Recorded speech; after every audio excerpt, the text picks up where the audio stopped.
mental health, emotional health, sexual health, physical health can only be done by choice. You can never leave it to chance. If you know yourself, you'll be able to tell other people I'm not okay.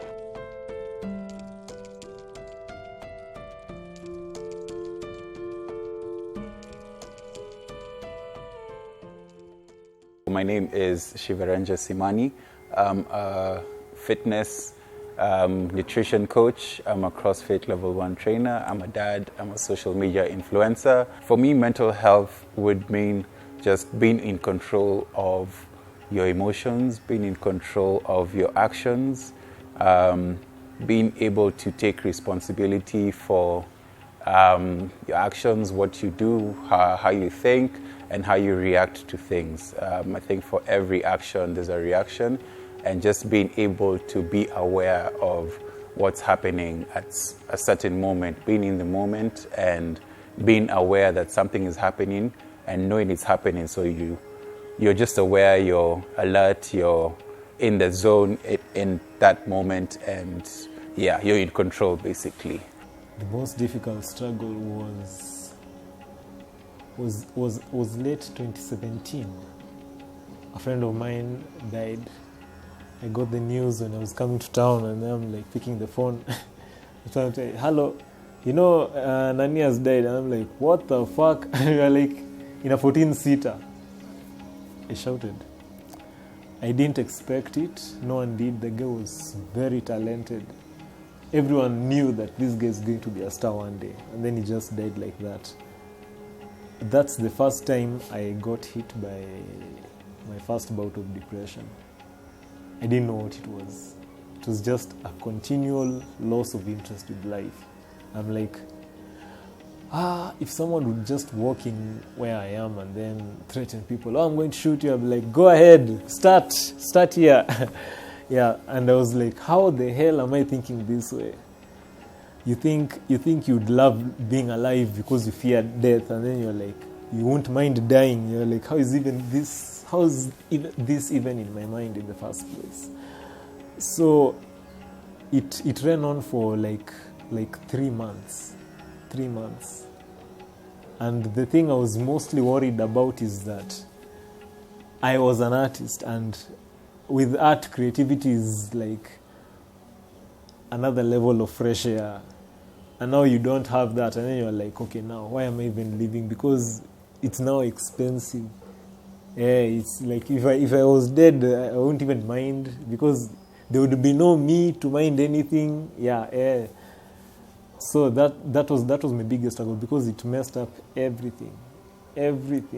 How I keep in check with my mental health is, for me, I do things that make me happy. I do things that add value to my life and challenge me. I love challenges, I love competition, and I like always searching for the next big challenge and things, yeah?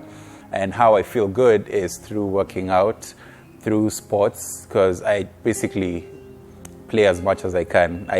For me, it's play. It's like I go to the gym, I play football, I still run, I still swim, I still bike.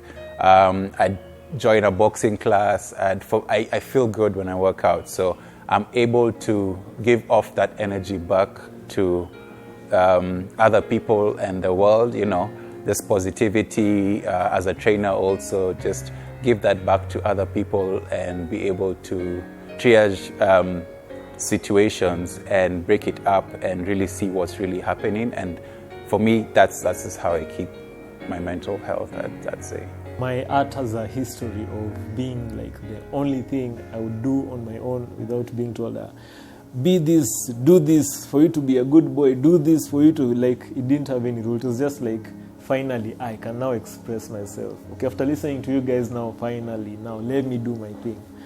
So in coming up with the content, I realized that it needed a lot to do with self-reflection. That's when my art became more about, how do you feel? How do you feel inside? Like, how much do you see yourself inside? Yeah. So the more I've been doing that, the more introspective it has been. So much that it has become almost like a language for me. I haven't had someone who has come as mental health issues being a first issue, but it's one of the many issues that probably they have. Then they got overweight because of depression or stuff like that. So for me, being able to just encourage them and push them through a workout, just show them that it's possible and change their mindset on how to do things is big for me.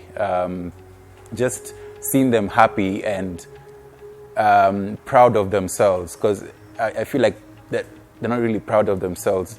It's like they don't believe in themselves anymore to some extent, who I've seen, and just being able to help them rediscover that part of themselves is it makes me happy, to be honest. It's not always about, getting snatched and losing all the weight in the world and all that. For me, it's how do you feel? Do you feel good?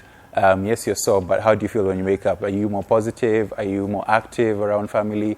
How are you feeling during the rest of the day? Are you happier most of the time or sad most of the time? So if I'm able to just give that to you in that hour we're together, that for me is a transformation. It's awesome. It's good to tell someone at least, so that if they can find a way they can help you, they can. We have to look after ourselves, but we also have to find a way to look after each other.